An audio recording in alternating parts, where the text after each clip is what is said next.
So what does Doom 3, Dead Space, and The Thing have in common? Terrifying monsters that wants you dead. And this game exactly knows how to do it, in a new way possible.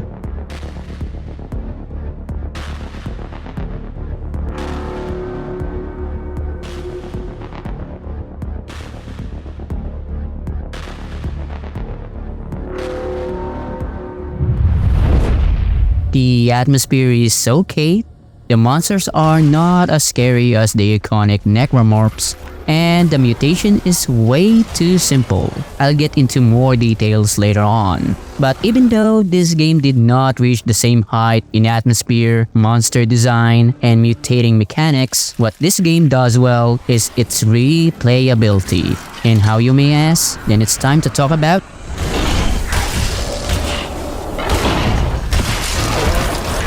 As you can clearly see, this is a first-person shooter set in a derelict spaceship, where your task is simple: get inside the ship, do the objective, survive, and obviously, get the hell out of there. That's so fun to say.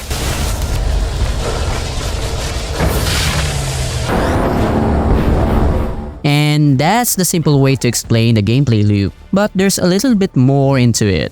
First, the layout of the map is procedurally generated, something like Warframe. It has some roguelite elements, so if you die in the middle of the mission, you will lose your precious loot. And now, let's take a look on the unique parts of the game.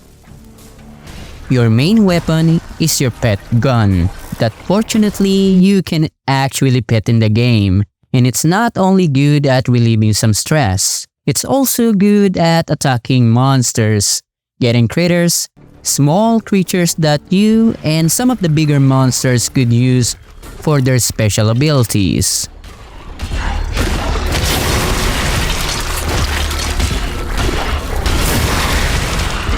And of course, we also have the basic type, like a secondary sidearm and a melee weapon. You can also upgrade your suit with varying stats and equip your pet gun with some passive or active skills.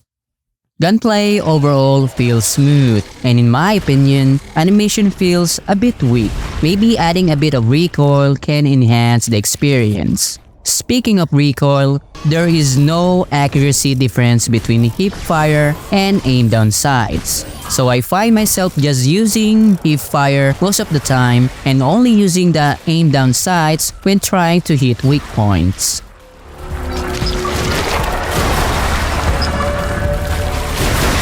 Currently, there are 10 monster types per early access, from little critters to medium monsters like these dogs, and of course, the big ones that can use multiple critters. New monsters only appears on higher sectors or stages of the game, so be prepared to fight the same 3 types of monsters for the first 15 minutes or an hour, depending on the player's skills. I played on the hardest difficulty, and it took me around 30 minutes or less to reach the high sectors of the game. Speaking of difficulty, as of the making of this video, you can only change the difficulty settings if you play the tutorial again. And once you're done, then you can pick the difficulty you want. This game also supports co-op multiplayer, up to 3 players. But I haven't been able to test the multiplayer out. Luckily, you can also play solo with or without internet. I'm looking at you, Payday 3.